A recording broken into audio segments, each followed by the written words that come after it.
Congressman Buddy Carter. He is a member of the House Budget, Energy, and Commerce Committees, and he's going to be sharing a couple of things coming up. All right, Congressman, good morning and great to see you. We're going to get to your new assignment in just a second. But first, let's talk about this fight over Speaker Johnson. Now, you know, his allies are saying that all that Donald Trump needs to do is to invite him to Mar-a-Lago, have a conversation, take a picture, put his support out there for Johnson, and then we can get the election certified by the deadline. Well, I would agree, and I fully support Mike Johnson, and I think if President Trump does endorse him, that he will be the next speaker, and he deserves to be. He's done as good a job as anyone could have done with the cards that have been dealt to him. I don't see anyone else who could possibly do any better than what Mike Johnson has done. The last thing we need right now is another situation like we had 2 years ago with Kevin McCarthy. Let's hope that we don't do that. And that's what I mentioned in the introduction to you, that he had 14 failures. He hung on to his spot after the 15th vote. Mike Johnson turned that around. But look, this is about the first 100 days, Congressman.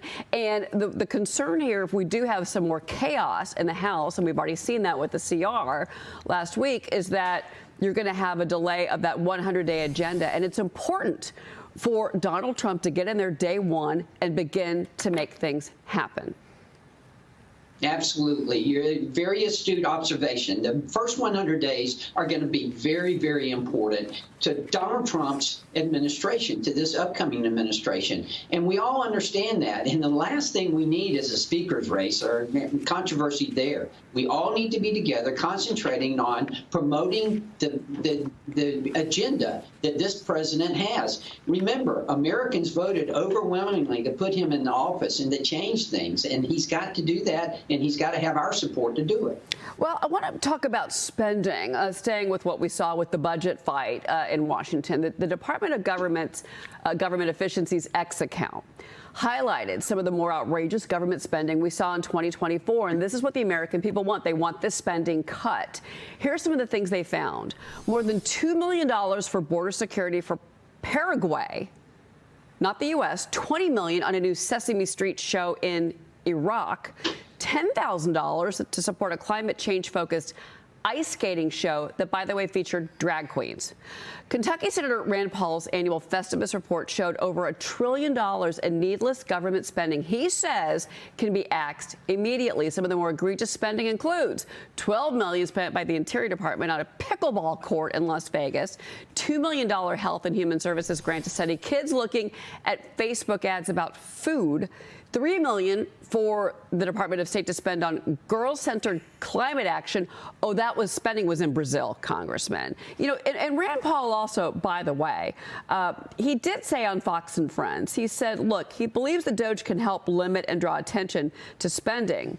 But he said to Fox and Friends, quote, the responsibility lies on Congress.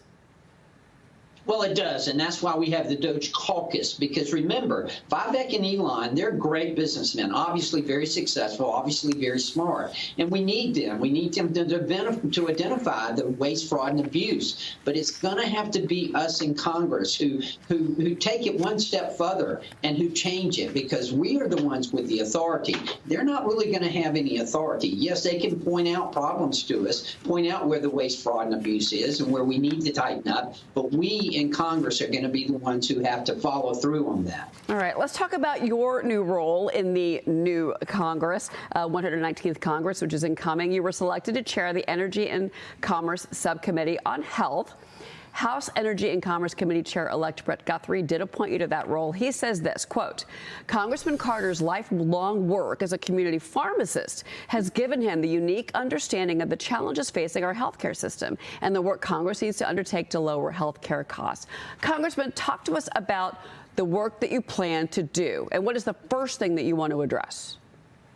Well, the first thing we're going to address is to increase transparency in healthcare and to incentivize competition. That's what we need to do. Obviously, we came very close to having PBM reform in this last CR. It was part of the initial package. It got pulled. That'll be one of the first things that we do. We've got to get prescription drug prices under control. We've also got to address the egregious legislation that was part of the IRA that has decreased the research and development and resulted in 20 22 drugs being pulled from the market and 40 drugs being pulled out of research and development. We can't afford that. We've got to have cures. We've got to make sure that we're putting patients before profits and that Americans will be able to live healthier and longer lives. Ashley Davis is on set with me. She's got a question for you. Oh, I was just saying to hi, how are you, Congressman?